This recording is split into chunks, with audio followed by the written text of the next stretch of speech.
Horas madihita saluhutna. Horas. Huriani tuhata. Adorang sota mulai acara parmingguota di Jabu. Ima minggu pasapuluh sadahon dung Trinitatis. Jumolo mahita martangiang nahohom.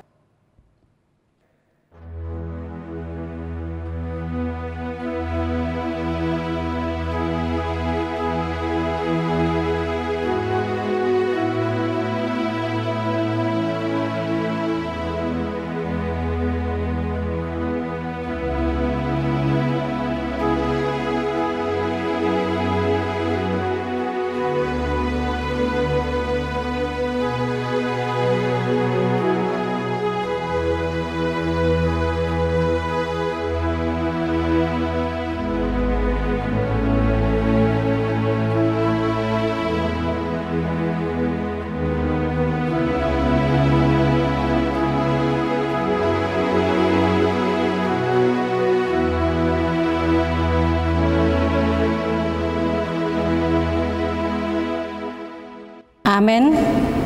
Tapuji matuhata marhite bukwede nomor sia ayat sada dohot ayat 2.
Jongjong mahita.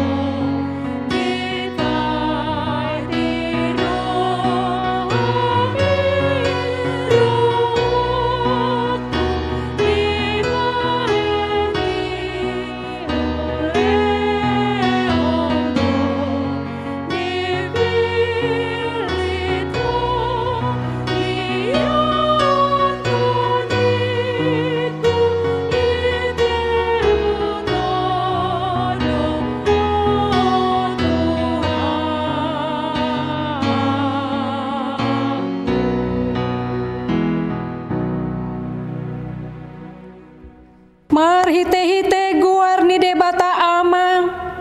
Dohot goar ni anakna Tuhan Yesus Kristus. Dohot goar ni todi parbadia. Na tumo palangit dohot tanoon. Amen. Songonodo hata ni Tuhan Jehovah. Idamang ahu apala ahu sadiri uso-uso sogot di biru-biruku jalaluluaku nasida. Songon pangalului ni parmahan di penguana ganupari, uju di tonga-tonga di biru-biruna akan namapar ibana. Suang songoni ahu mangalului biru-biruku sogot. Haleluya.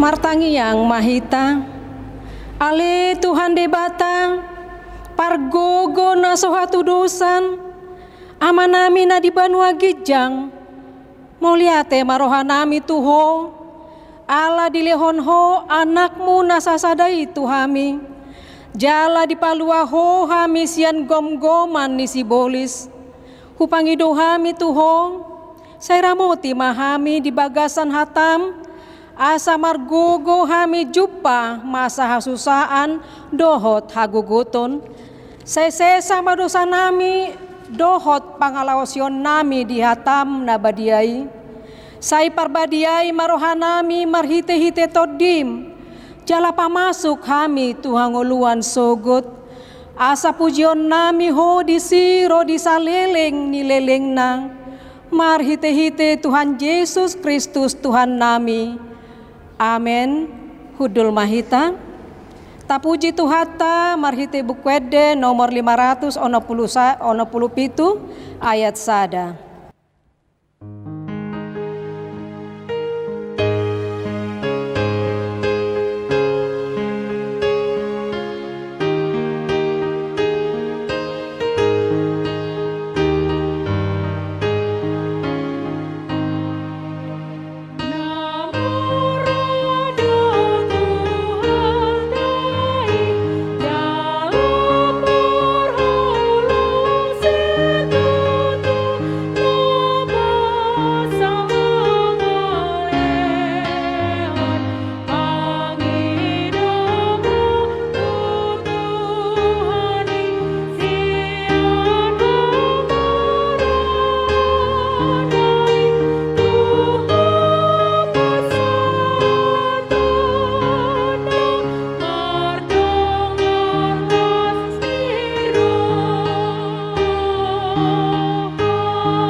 Tabegema patik ni debata di hari mingguon ima patik parjolo dohot lapatanna onma didok disi patik parjolo ahu do jahoba debatam ninna debatata dang jadi marakup ahu bahenomu debatam dia do lapatan dii odo ikon ubiar dohata jala humolong jala upos mida debata asa mida nasana adong ima sahatna atong rap mangido gogo mahitasian tuhata laho mangulahon nahobar tu patik naing ale Tuhan debata sai pargugui mahami mangulahon nahobar tu patikmi amen.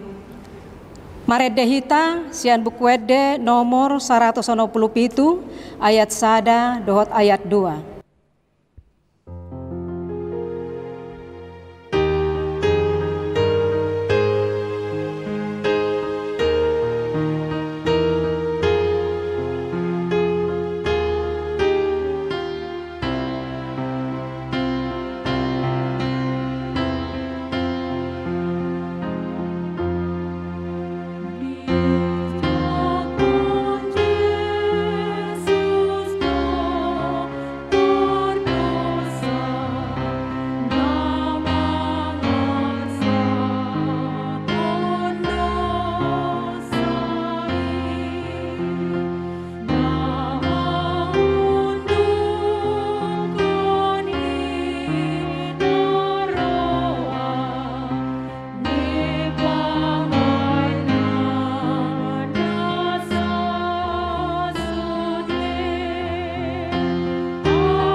Jongjong mahita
Tapaserep marohata manopoti dosata tu debata martangiang mahita.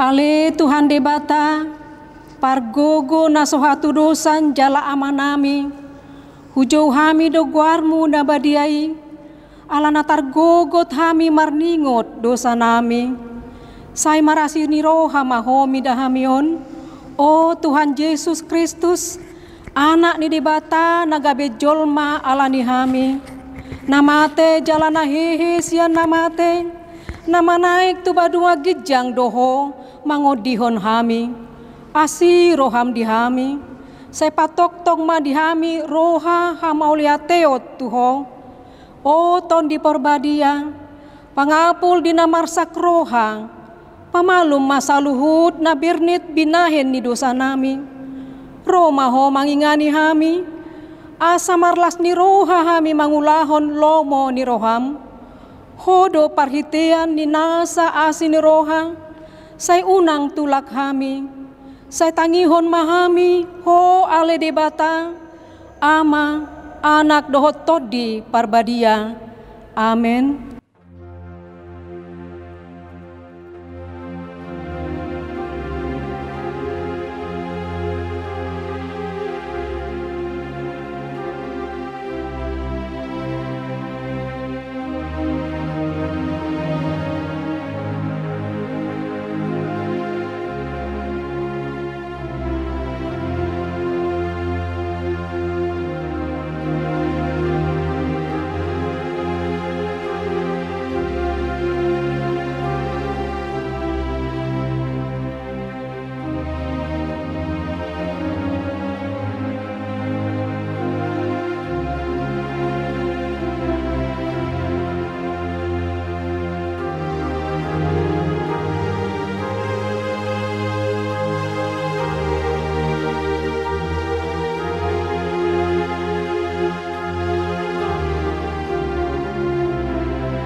Tabegema baga-baga ni debata taringot tu hasesaan ni dosata Roma hamu tuahu asa mangulu todimuna ninna Tuhan Jehovah tungsura rara dosa muna songon abit bunga dap-dap botar do bahenoku songon itak nang perara songon abit hasubba gabe songon hapas do muse hasangapon madi debata nadikijang amen.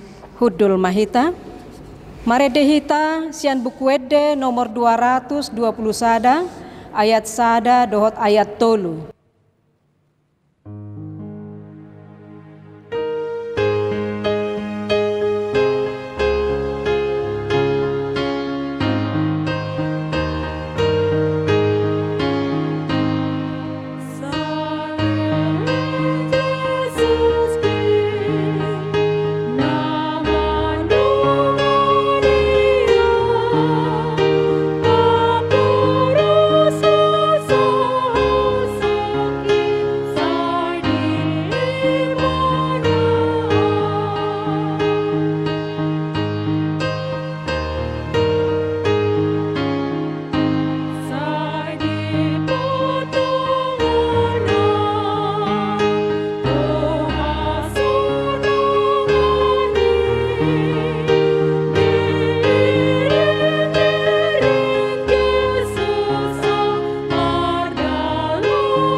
Tajaha mahatani debata epistel diari mingguon imasian buku 2 Musa 4 ayat 10 alu sahat rodi ayat 20 tolu tajaha marsikat sorin dungi laho masi Musa mulak tu si Jetro si matuanai didokma tu ibana ualoa semahu laho asa mulak ahu tu haha anggiku akana di Mesir asa huida manang namangulu dope nasida dungi ni nasi Jetro matu si Musa laho maho mardame-dame dungi ni na Jehovah matu si Musa di Midian laho maho mulak to Mesir Aino ngamate sudihala akan tumahi hosam.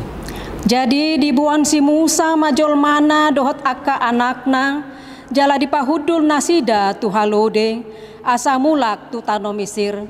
Ditiup si Musa huhut tukot ni debata di bagasan tanganna. Dungi na Jehovah Muse tu si Musa. Ingot ma dihamulak tu tano Mesir patupa manuluhut halamangan. Dijolo ni Raja Firaun akan pasah tanganmu. Alayang kau papakamok rohana asang diloas bangso ilau. Dungi dohonomu ma tu Raja Firaun songonon hatani Jehovah anakku si haha ado Israel. Sude hita alai hataku tuho loas ma anakku laho asa diolo yahu molotung majua ho mangaloas ibana idama sai bunuoku do anak buha bajum ima sahatna martua maakan atu mangihon hatani di bata jalan au peopsa. Amen. Maredehita sian bukwede nomor 125 ayat sada dohot ayat 2.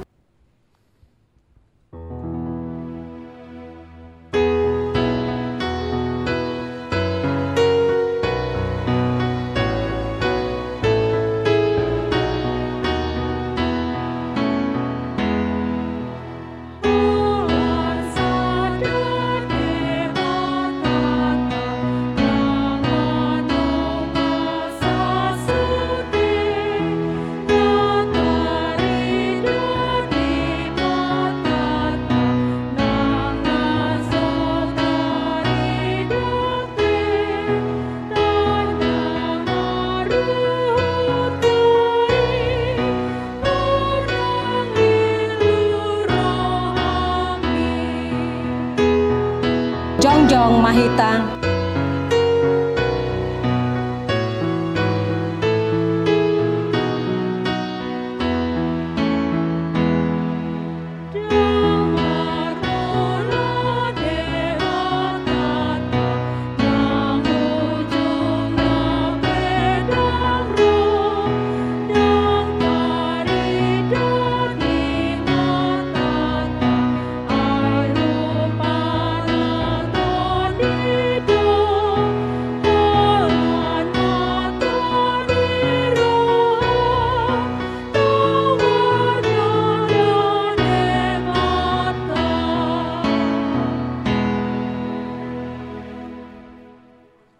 Atong tahati dakkom maha porseotai songon nahina tidakon ni dongata saha porseot disadok portibion rap madok mahita au porsea di debata Jehovah ido ama pargogo nasohatu dosan natumo palangit dohot tanong au porsea di Yesus Kristus anak ni debata Jehovah nasasadai ima natinubuhon di si Maria nagabe-gabean siat todi parbadia adorang soha bubuan ido tuhata natu mau na bernet di panghuman ni Silatus nama tetar pajal do ibana di hau pinar silang natuat tu banua torudung ditanom namulak mengulu diari patuluhon nama naik tu surgo lau hudul tu siamun di debata Jehovah amanai pargogo nasohatu dosani disi maibana pai mamulak sogo tu tanoon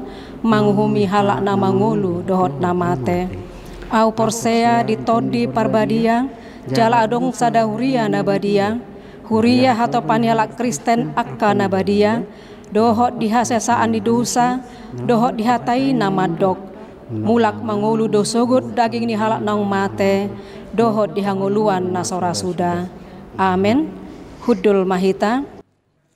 Maredehita sian buku ede nomor 700 ono pulusia ayat sada dohot ayat 2 huhut ma tapasahat piliata.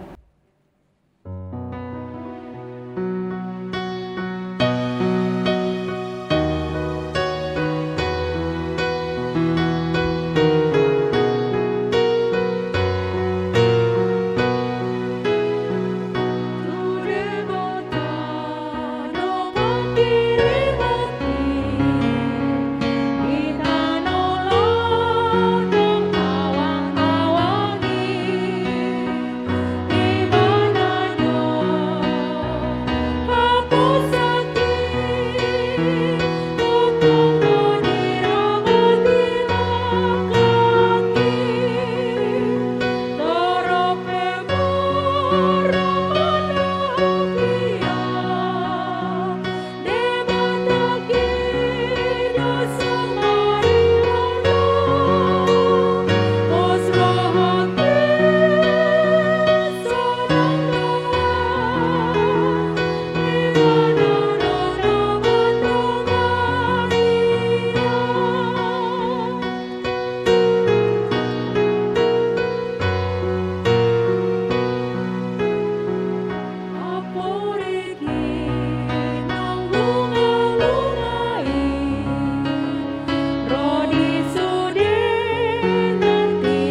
Damai sejahtera Allah yang melampaui segala akal pikiran manusia, itulah yang memelihara hatimu di dalam Kristus Yesus Tuhan kita. Amin. Shalom Bapak Ibu, saudara-saudari yang terkasih dalam Tuhan Yesus Kristus. Selamat hari Minggu. Selamat hari Minggu. Terpujilah Tuhan. Salam sehat bagi kita semua. Salam sehat. Firman Tuhan yang menjadi renungan bagi kita di minggu ini yaitu tertulis dari kitab Injil Yohanes pasal yang ke-8 mulai daripada ayat 30 sampai dengan ayat 36. Saya akan membacakan untuk kita, mari kita bersama-sama mengikutinya. Setelah Yesus mengatakan semuanya itu, banyak orang percaya kepadanya. Maka katanya kepada orang-orang Yahudi yang percaya kepadanya, "Jikalau kamu tetap dalam firman-Ku, kamu benar-benar adalah murid-Ku, dan kamu akan mengetahui kebenaran, dan kebenaran itu akan memerdekakan kamu." Jawab mereka, "Kami adalah keturunan Abraham dan tidak pernah menjadi hamba siapapun. Bagaimana engkau dapat berkata, kamu akan merdeka?"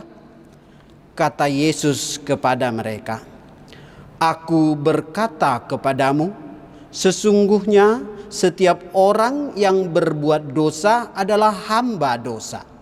Dan hamba tidak tetap tinggal dalam rumah, tetapi anak tetap tinggal dalam rumah. Jadi apabila anak itu memerdekakan kamu, kamu pun benar-benar merdeka." Demikianlah firman Tuhan. Bapak Ibu, saudara-saudari yang terkasih di dalam Tuhan Yesus Kristus, minggu ini firman Tuhan bagi kita dengan diikat oleh tema kebenaran yang memerdekakan. Sungguh sangat luar biasa jika kita boleh membayangkan sebuah situasi kehidupan penjajahan, namun di saat-saat orang-orang yang terjajah itu tidak mampu untuk melepaskan dirinya, ada anugerah kemerdekaan yang diberikan bagi mereka. Seharusnya setiap orang yang merasakan dan menerima kemerdekaan itu haruslah bersyukur dan terus mematuhi siapa yang telah membebaskan mereka. Jika kita mengingat firman Tuhan yang kita baca dalam epistel, yaitu di dalam Keluaran 4, sebelumnya kita juga mengingat minggu sebelumnya adalah Keluaran 16, di mana Allah memberikan manna, makanan roti sorgawi kepada umat Israel yang telah keluar dari Mesir. Namun di saat ini kita membaca dari Keluaran 4, di mana Allah mengutus Musa sebagai utusan Allah untuk membebaskan bangsa Israel. Karena Allah berkata, "Biarkanlah umatku itu datang kepadaku." Karena umat Israel adalah anak kesayangan Allah. Sehingga ketika orang Israel mengeraskan hatinya, orang Mesir mengeraskan hatinya, maka apa yang terjadi? Tentunya Allah akan marah dan menghukum orang Israel dan membebaskan orang Israel dari perbudakan Mesir. Oleh karena itu, kita melihat nas firman Tuhan ini sehubungan dengan kebenaran yang memerdekakan. Bapak Ibu saudara yang terkasih, sungguh indah jika kita mengetahui ada orang yang mendengar perkataan Yesus lalu mereka kemudian percaya. Itu sesuatu yang kita rindukan. Banyak orang yang percaya. Namun ada yang harus kita pertanyakan dari dialog antara Yesus dan orang Yahudi pada masa itu yang dituliskan oleh kitab Yohanes ini. Kita sendiri tahu bahwa Yohanes adalah murid yang dikasihi dan yang paling disayangi oleh Yesus.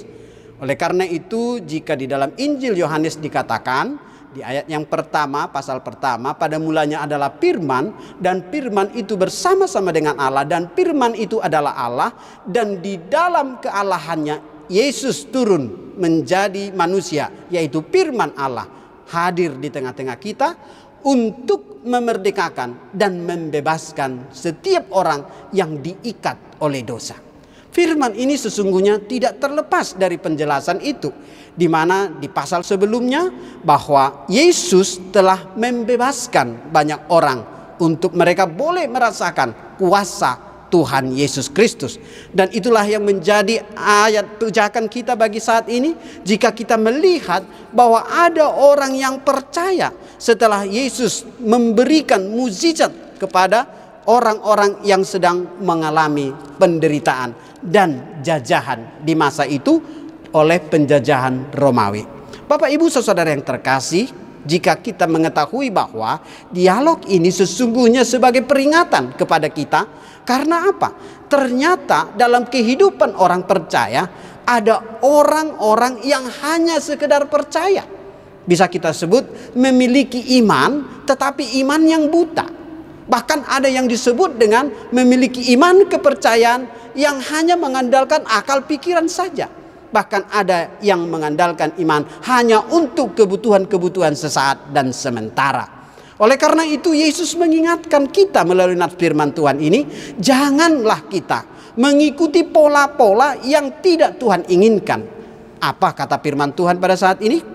Di ayat 30 dan 31 dikatakan, setelah Yesus mengatakan semuanya itu, banyak orang percaya kepada Yesus. Maka kata Yesus kepada orang-orang yang percaya itu, jikalau kamu tetap dalam firman-Ku, kamu benar-benar adalah murid-Ku. Artinya bisa kita hubungkan bahwa orang yang percaya harus tetap tinggal di dalam firman Tuhan sehingga dia benar-benar menjadi murid. Artinya di situ kita bisa mengetahui ternyata banyak orang yang mengaku percaya tetapi tidak membaca firman Tuhan. Bahkan tidak mau bergumul, tidak mau mencari, tidak mau untuk menyelami maksud Tuhan melalui firman Tuhan. Bahkan ada juga orang yang tidak mau setia, bahkan tidak mau menjadi murid yang mau berjuang untuk melaksanakan firman Tuhan. Oleh karena itu Bapak Ibu saudara yang terkasih, sebelum lebih dalam kita memahami teks ini, karena teks ini sebenarnya sebuah dialog yang misteri antara Yesus dan orang-orang yang percaya pada masa itu, tetapi Yesus menegur mereka karena kepercayaan mereka bukanlah kepercayaan seturut dengan firman Tuhan. Apa itu? Kita lihat di ayat selanjutnya. Lalu Yesus berkata kepada mereka, jika kamu telah menerima firman, ayat 32, kamu akan mengetahui kebenaran dan kebenaran itu akan memerdekakan kamu. Ternyata firman Tuhan itu mampu untuk memerdekakan pikiran kita, hati kita, bahkan juga persoalan-persoalan yang mengikat, yang menjerat, yang membawa kita seperti mengalami keterkurungan, terbeban, bahkan ketidakberdayaan. Itu bisa kita lihat seperti perbandingan kita dengan umat Israel pada masa mereka dalam penjajahan Mesir. Ketika mereka di dalam penjajahan itu, seharusnya mereka dalam berseru-seru kepada Tuhan merindukan kemerdekaan. Tetapi setelah mereka keluar dari penjajahan itu, apa yang terjadi di pasal 16 di Keluaran 4? Mereka bersungut-sungut.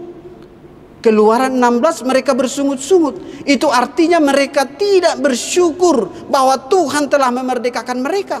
Ini yang menjadi permasalahan yang perlu kita ketahui dan kita hubungkan dengan ayat 33. Jawab mereka kepada Yesus. Karena Yesus mengatakan orang yang tinggal di dalam firman dan mau setia untuk belajar mengenal Tuhan, maka mereka akan merdeka. Jawab mereka adalah, kami adalah keturunan Abraham dan tidak pernah menjadi hamba siapapun.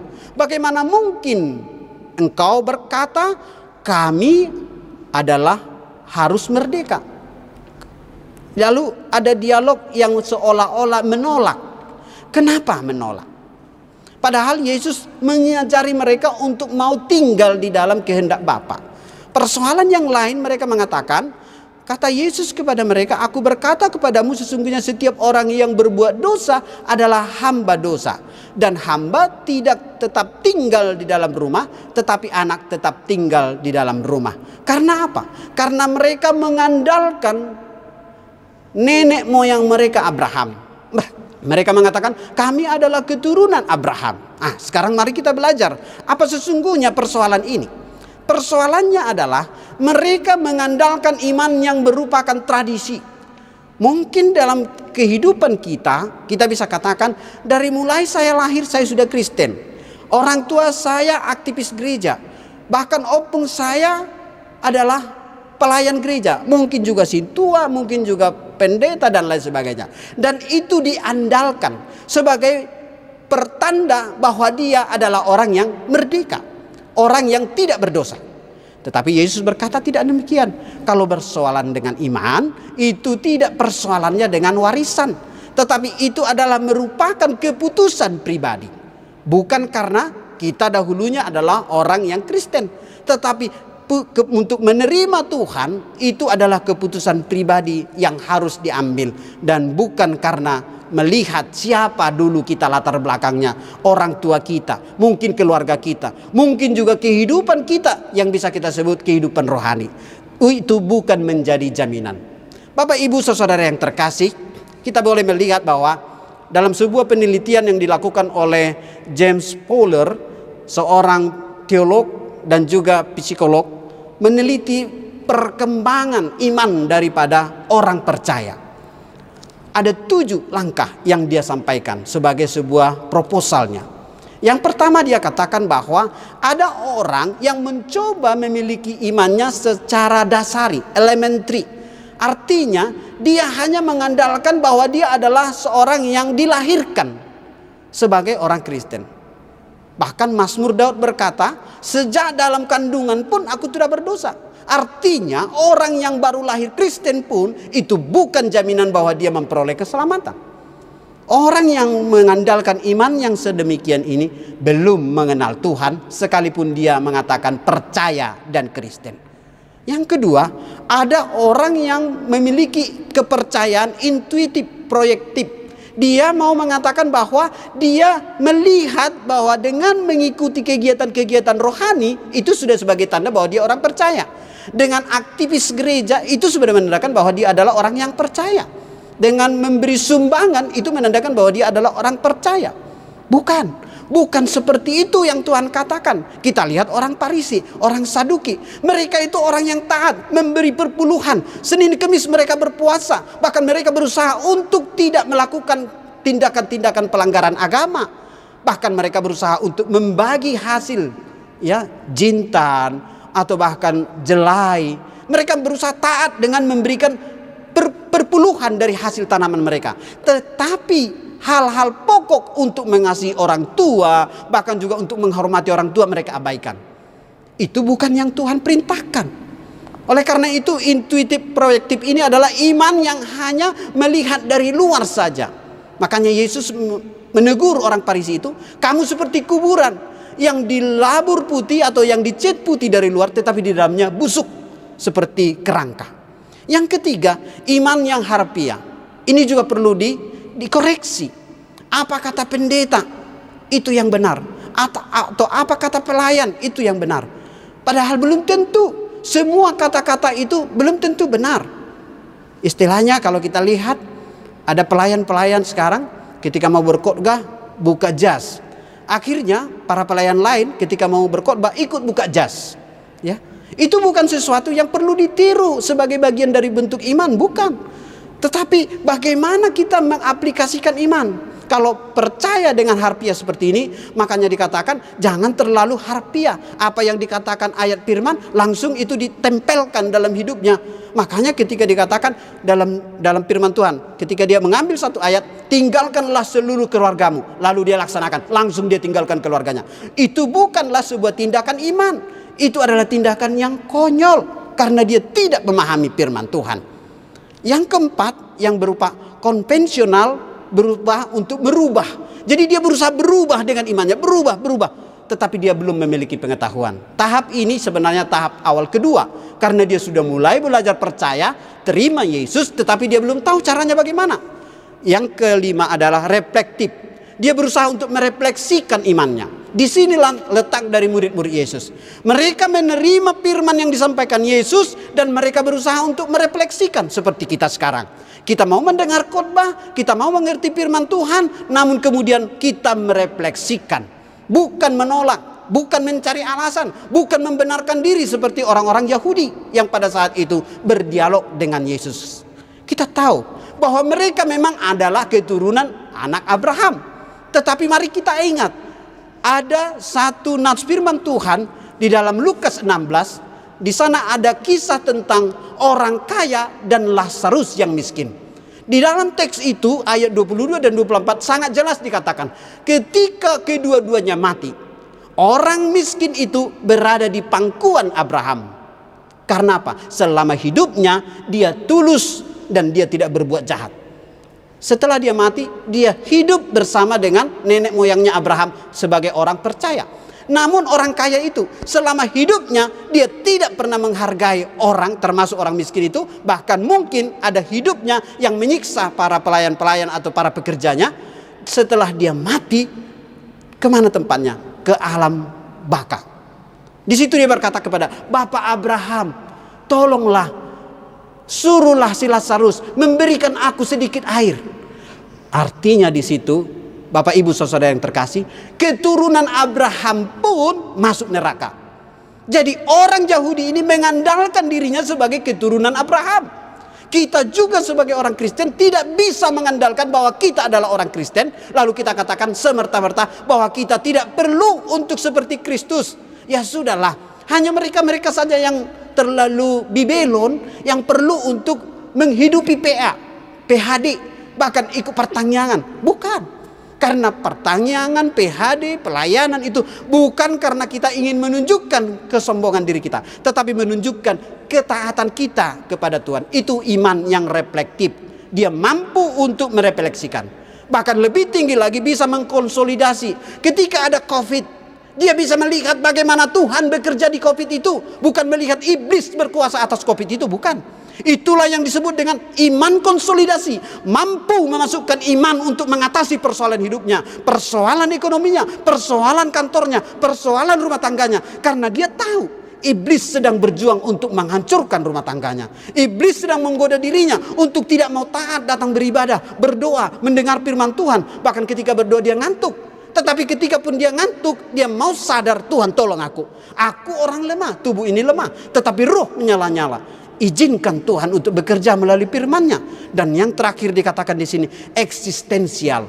Inilah orang-orang yang berjuang untuk menerapkan hidupnya untuk orang lain, universal. Hidupnya mengasihi, hidupnya untuk menunjukkan Kristus adalah cinta bagi sesama. Dia tidak perlu untuk berkoar-koar, tetapi dia bertindak bagi siapapun. Orang yang papa, orang yang miskin, janda, yatim piatu, bahkan orang-orang yang menderita, dia terus kerjakan. Karena apa? Karena dia ingin merefleksikan imannya kepada Tuhan. Bapak Ibu saudara yang terkasih, kita tidak perlu berdebat bahwa saya orang Kristen, tapi kelakuan kita tidak Kristen. Itu sangat memalukan Kristus. Kita tidak perlu berdebat supaya kita menyuarakan ke dunia ini bahwa saya adalah orang Kristen yang menyumbang uang sampai sekian triliun. Tetapi pada kenyataannya bukan seperti itu.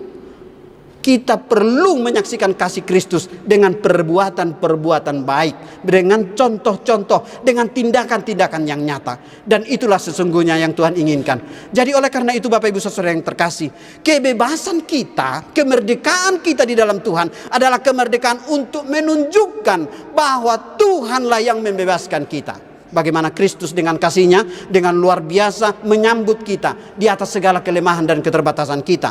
Bahkan Yesus berkata, engkau jika ingin untuk terus diproses harus bersedia belajar. Maukah kita belajar, mendengar, bahkan merefleksikan firman-Nya dan berusaha untuk melihat cara Tuhan bekerja di saat-saat ekonomi pandemi yang saat ini juga sangat mengganggu kita, kehidupan rumah tangga kita, kehidupan kita sedang berhadapan dengan sakit penyakit. Maukah kita melihat bahwa kekuatan dan pertolongan kita hanya dari Tuhan? Kita bersyukur untuk bangsa dan negara kita yang sebentar lagi akan merayakan hari kemerdekaan. Tentu jika kita melihat ini dari perspektif Tuhan, bahwa Tuhanlah yang memerdekakan kita, bukan dengan bambu runcing, bukan dengan alat-alat yang kita usahakan untuk memerdekakan bangsa ini. Tetapi mari kita bersyukur bahwa dengan mukadimah pembukaan Undang-Undang Dasar 45 bahwa kemerdekaan kita adalah anugerah Tuhan, kasih karunia Tuhan, dan di dalamnya hendaknya kita sebagai orang-orang percaya dalam bangsa dan negara ini mau juga untuk menunjukkan kasih kita kepada bangsa dan negara ini. Kita bersyukur untuk para pahlawan-pahlawan kita yang sudah berjuang merelakan hidupnya, bahkan juga darahnya untuk membebaskan bangsa dan negara kita. Kita juga bersyukur untuk pejuang-pejuang pahlawan olahraga, 2 orang putri yang kita dengar, kita saksikan dalam Olimpiade Tokyo. Mereka berjuang untuk membawa bendera Indonesia, bangsa Indonesia di situasi Covid ini boleh menjadi terkenal. Karena apa? Karena perjuangan mereka. Kita patut berdoa untuk bangsa dan negara ini. Kita bersyukur untuk Gracia Poli, Apriani Rahayu, bahkan juga untuk Anthony Ginting. Kita berdoa bagi para pahlawan-pahlawan itu. Mungkin banyak juga orang-orang Kristen yang berjuang untuk bangsa dan negara ini yang tidak dicatat namanya. Tetapi yang paling utama adalah kita mau untuk berbakti, karena yang paling utama Tuhan mencatat semua perjuangan kita. Bapak Ibu Saudara yang terkasih, sifat menjadi murid adalah mau untuk dibentuk, mau untuk diproses, mau untuk belajar, mau untuk memperbaiki diri, dan bersedia untuk sungguh-sungguh percaya kepada Tuhan. Sebab apa? Iman yang benar adalah ketika kita mengaku percaya kepada Yesus. Dan lewat Yesus yang kita percaya itulah yang memerdekakan hidup kita, baik tubuh maupun jasmani kita. Kemerdekaan kita bukan hanya untuk dunia ini, tetapi kemerdekaan kita adalah untuk bersama-sama dengan Tuhan. Karena itu dalam Yohanes 6 ayat 47 dikatakan, aku berkata kepadamu, sesungguhnya barang siapa percaya, ia mempunyai hidup kekal di dalam Yesus. Percaya kepada Yesus, maka engkau akan memperoleh hidup di dalam Tuhan. Bahkan Tuhan menjamin setiap orang yang mau percaya kepadanya akan tetap berada bersamanya, dan tidak mungkin bisa diambil oleh alam maut. Dalam Yohanes 10 ayat 28 dikatakan, aku memberi hidup kekal kepada mereka, dan mereka pasti selamat, tidak akan binasa sampai selama-lamanya, dan seorang pun tidak dapat merebut mereka dari tanganku. Bapak Ibu Saudara yang terkasih, ini merupakan sebuah teguran bagi kita. Bagaimana Yesus menginginkan supaya setiap orang yang mau percaya, mau belajar, dan ikut bersama-sama dengan murid-murid yang lain untuk menyaksikan iman. Bukan dengan iman yang melompat dalam gelap, bukan dengan iman yang mengandalkan akal, tetapi dengan mengandalkan Kristus Yesus sebagai Tuhan dan Juru Selamat yang hidup. Bapak Ibu Saudara yang terkasih, melalui nats firman Tuhan ini kita diajak menghargai hak kemerdekaan yang diberikan.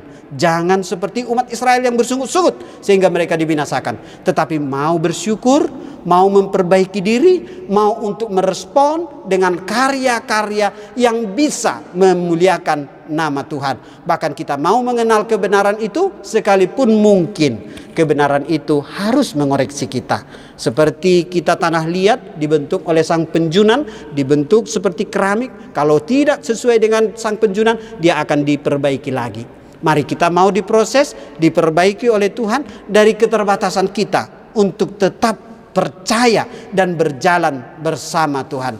Biarlah melalui proses pembentukan iman ini, kemerdekaan kita akan membawa kita semakin taat kepada Tuhan. Seorang teolog yang bernama Henry Newman, dia sebenarnya sedang jatuh ke dalam dosa.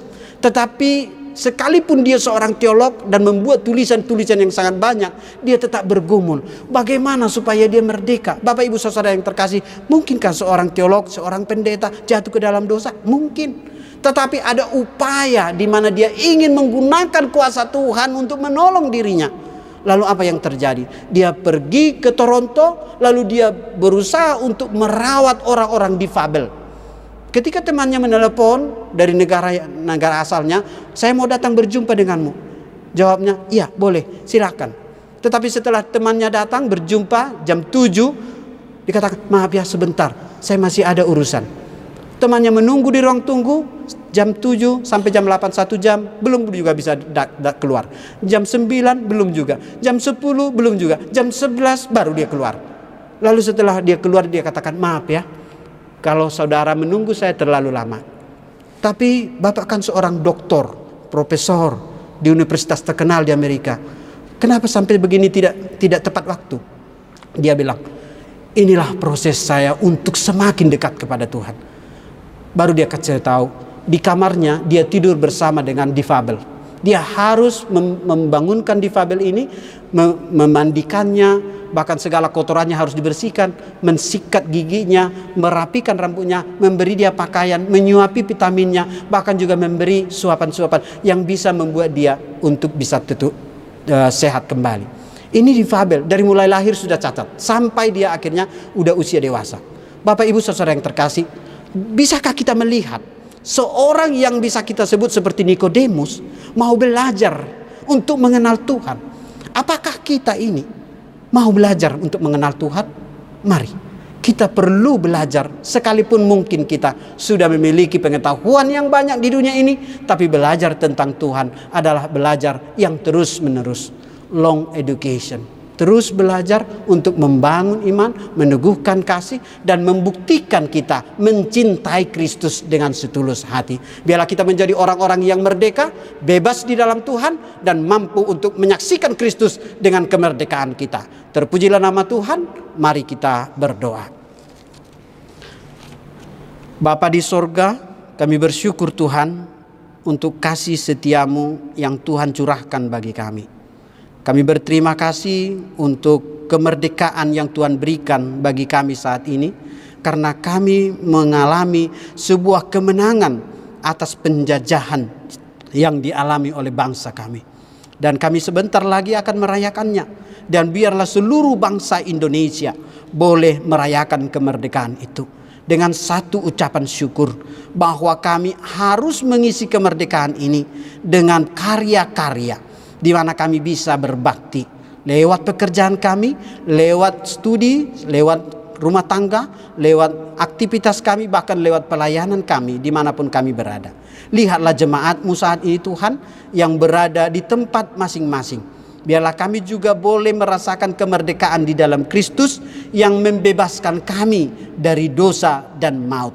Sebab hanya dengan menerima Yesuslah kami beroleh keselamatan, sehingga kami beroleh hidup yang kekal. Bapa di sorga, kami teringat untuk bangsa dan negara kami. Kami berdoa untuk para pemimpin negara kami yang saat ini juga sedang berjuang bersama seluruh rakyat Indonesia untuk mengatasi pandemi global ini. Kami mohon kuasa anugerah-Mu Tuhan, sehingga seluruh bangsa dan negara dan dunia ini boleh terbebas dari pandemi ini. Kami berdoa juga Tuhan untuk seluruh orang-orang yang berjuang di tengah-tengah bangsa dan negara ini, baik itu aparat pemerintah, baik itu TNI Polri maupun tenaga kesehatan, bahkan juga Tuhan seluruh sistem dari mulai presiden sampai ke tingkat RT RW. Kami rindu semuanya juga boleh menuntun bangsa dan negara ini untuk berjalan dalam kebenaran dan kebaikan, sehingga bangsa dan negara kami ini merasakan kebebasan. Kami percaya Tuhan, Engkau telah menolong gereja-Mu, khususnya HKBP, melalui pelayanan kami di seluruh Indonesia bahkan luar negeri. Berkati Bapak pemberitaan firman-Mu yang juga saat ini dilayankan oleh Marturia, sehingga melalui pelayanan ini Tuhan, BKS Marturia ini sungguh-sungguh menjadi tangan Tuhan yang membebaskan orang-orang yang sedang terikat, yang membebaskan orang-orang yang sedang dirantai oleh kuasa dosa dan kegelapan. Mampukan juga Tuhan pelayanan ini boleh menjadi sarana yang besar, bahkan berkati seluruh hamba-hamba-Mu yang ikut dalam pelayanan ini, sehingga melalui pelayanan ini nama Tuhan dipermuliakan. Terima kasih Bapa, kami berdoa dan berserah sehingga kami boleh Tuhan pakai menjadi murid yang setia, yang mau taat firman-Mu. Terpujilah Engkau Bapa, di dalam Kristus Yesus Tuhan kami berdoa. Amin. Hamu akadongan nani haolongan di bagasan Tuhan Yesus Kristus, tapasahat mapeliata huhut mahita marede sia buku de nomor 763.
Tatangyak ma peliata tu debata martangyang mahita. Ali di bata amanami na di Banua Gijang. Hodo haroroan ni saluhut sileleo na denggan dot nasa ulibasa na moliutus. Hupasat hami maasin na ni leon mi itu hami pilihan nami itu ho. Say jalo may gabewab na khusus di jolom. Pasu-pasu may jala ramoti. Asa hu parahasya kami pilihanon. Pati buluhon harajaw mo dito nga tonga ni Uriam dohod di Portibion. Buhay marohanami marhite-hite tondim. Asalam hutadahami gudang ni silehon-lehon mi itu hami. Asalam girgir hami madok molihat itu ho. Marhite-hite Tuhan Yesus Kristus Tuhan nami. Amin.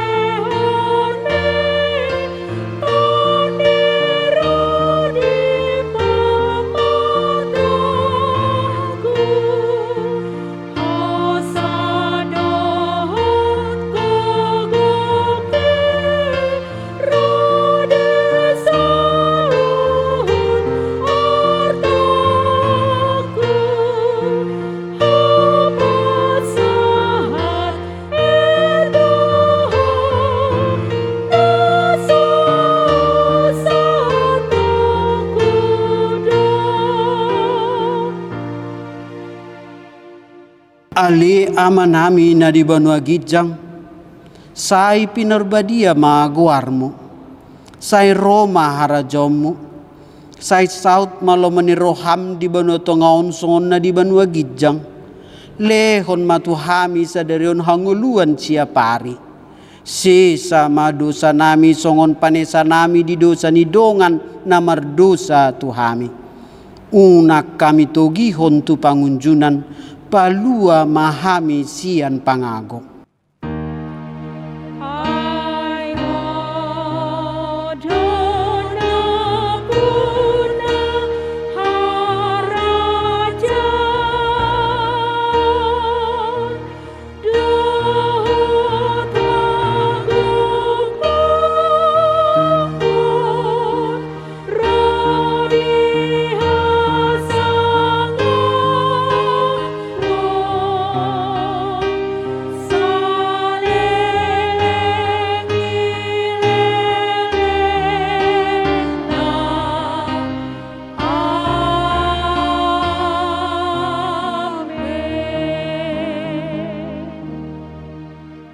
Jalohamuma pasu-pasu sian Tuhan debata.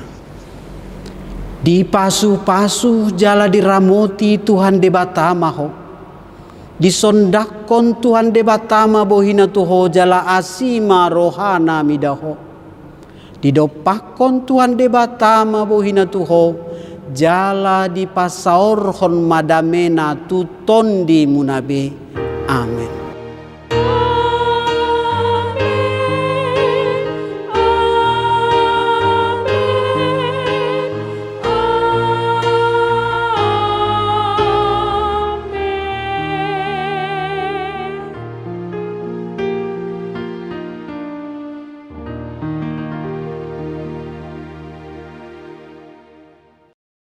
Selamat hari Minggu, Tuhan Yesus memberkati.